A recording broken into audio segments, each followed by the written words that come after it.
going to talk more about this right now, actually. We are joined by Andrea Stringham from the Granite Education Foundation and Amada Morton from Cyprus Credit Union for more on this really great event. Thank you to both of you for coming in. Yeah.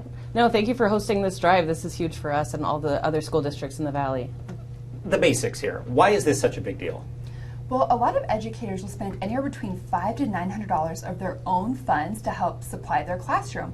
And that's for any number of reasons, but sometimes it's because families themselves are having a difficult time getting the supplies together that their students need to be successful. And the reality is if you don't have supplies or you don't have some food in your belly, you can't be successful during this semester. So we try to come together to make this work. I hear that every year, that educators spend a lot of their own money. I still think people get shocked when they hear it, no matter how many times we repeat it. I mean, they want their students to succeed, so they put that money forward.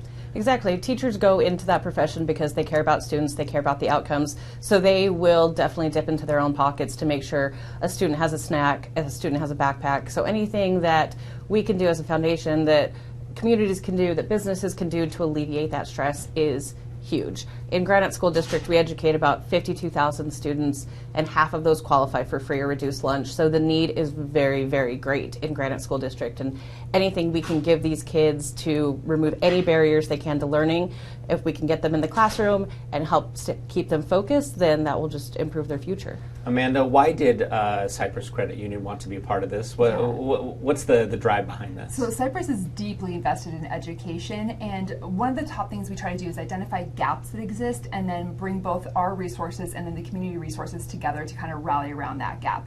Obviously, this time of year, this is a big gap, so we feel like this is something we can definitely help support with. So we started this drive 4 years ago now. What supplies are needed most? So we see a lot of notebooks, pens, pencils. Now that the cell phone ban has been implemented all across, a lot of students were using their cell phones to take notes. So I've been hearing a lot of high school students saying Post-it notes, flashcards, different things like that, erasers, as far as those supplies go, and then any supplies or any snacks that students can eat while they're in class, because a lot of students, the only time they get to eat is when they're in school. So they might get lunch, but they're going to be hungry. So a little granola bar, jerky, different things like that, just anything that can help a kid stay focused in school. You brought something up I haven't considered, because even I take notes on my phone now, but we may need to get back into the mode of writing things down, basically, right? Yeah, absolutely. Yeah. That was kind of, our Granite went back to school a couple of days ago, and so that's what we've been seeing a lot of our high school students is they've got their Post-it notes, flash notes, just anything little they can keep in their pocket. So if they can't dig into their backpack quick enough, they can hurry and write an important note. So it's going to be a different time and seeing different supplies, but at least for elementary school students, also crayons, erasers, scissors, glue, anything we can that the students can have on hand that, again, the teachers don't have to provide. Amanda, do you have any stories of potentially Cyprus Credit Union customers kind of really giving back and helping, basically? We are so impressed by our members who come in. I mean, they give substantially, I would say. Our members show up before the supply drive even starts getting ready to donate, right? So that money starts piling up before it even has begun.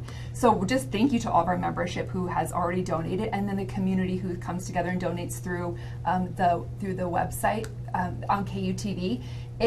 It's already been phenomenal. We have half of a month left, so if we can continue on the trajectory that we're on, then we can say undoubtedly that this will be the best supply drive that we've had yet. And in fact, you were also out there with Casey earlier. Yes. This is not only an important event, it's pretty fun too. It's to really kick it off, fun. right? Yeah, so all of our partner districts that we're working with, they're bringing their bands out, they're bringing out school buses, we have wonderful professionals coming and talking about it. So it's actually a party out there. Casey is, no joke, not working. He is partying right now. So, and it's all about fun, right? We know he's partying, yes. Trust us. We know he's having a lot of fun. I really have focused on the supplies here.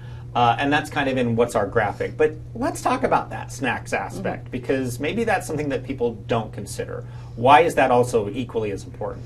Yeah, I mean, as adults, you know, you get mid-afternoon, you get a little hangry. Mm-hmm. It's hard to focus on work. Students are no different. Kids are no different than that. And in fact, they could actually be escalated a little bit more. So a lot of what people might think are behavior issues in school is they're just hungry. And so if you just need something, a little pick-me-up to get through the rest of the day, like I said, we've got a lot of students here that their only meals are coming when they're at school. So a kid who hasn't eaten all weekend comes to school on Monday morning and is hungry, they're only focused on food. They're not focused on learning anything that is being taught in the classroom. So by helping them alleviate that barrier, it just helps them focus on schools.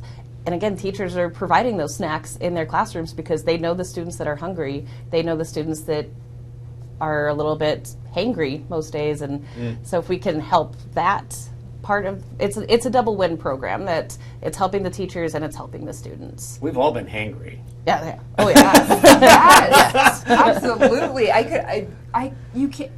When you're hungry, there's nothing else that you want to focus on, right? So, how many times have you snapped at somebody because you were hungry, right? Oh, I know I've done it. So. I know. Or do you remember being a student sitting in class and being like, is it 10 a.m. yet? Is it snack time yes. yet? And if you didn't have that little snack, and it just was life-changing, it felt like. So if you don't have that available to you, it life-changing in a very bad way, right? Yeah, and having it available for all of the students also kind of eliminates, this one student always gets a snack, so clearly they're in a worse off situation than I am. But if you open it up and have snacks for all the students, then everyone feels comfortable going up and grabbing that. And so a student doesn't have to feel self-conscious about, they're going to know that I didn't have lunch, or they're going to know I didn't have breakfast. So the more we can provide for everybody, the more equal it makes. I do think that is an aspect that a lot of people don't consider. As an adult, you're probably used to getting up from your desk, going to the fridge. Maybe you did bring a snack, or you've got maybe a wide array of vending machines at work that you can choose from. And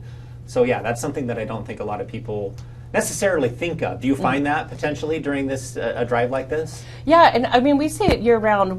School supplies at the beginning of the school year are fantastic, but eventually those supplies are going to be depleted throughout the year. So we use these supplies not only in August and September, but all throughout the year. We use these snacks all throughout the year. So yeah, just talking to people and kind of giving them this information, it's kind of like what you said, like, I didn't think about that, but yeah, I get hangry. I get hangry all the time.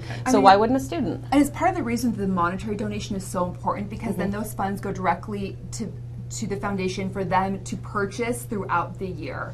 Instead of just having food sitting there that could potentially go bad, then they can utilize those funds as needed as the other stuff gets depleted. Yeah, exactly. All right, so we just have a little under, about a minute left, a little over a minute. So let's talk about the different ways to donate. You can go to the Smiths, right? 90th South Redwood Road up until 6:30 tonight, if you want to do that.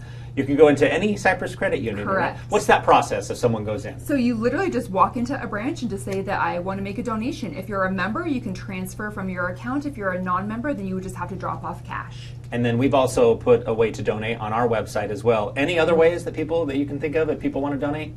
Those are the main ones, okay, the best and the absolute best ones. If you really love shopping for kids, which I do love shopping, just go stop by the Smiths. They have this cute little notebooks that says all the best supplies that are most needed on there. You can go pick out a few, check it off, put it in the basket, and awesome. Yeah, and just have a good day. All right, Amanda and Andrea, thank you so much for coming in this morning. Hopefully we get a lot of supplies, a lot of snacks, a lot of monetary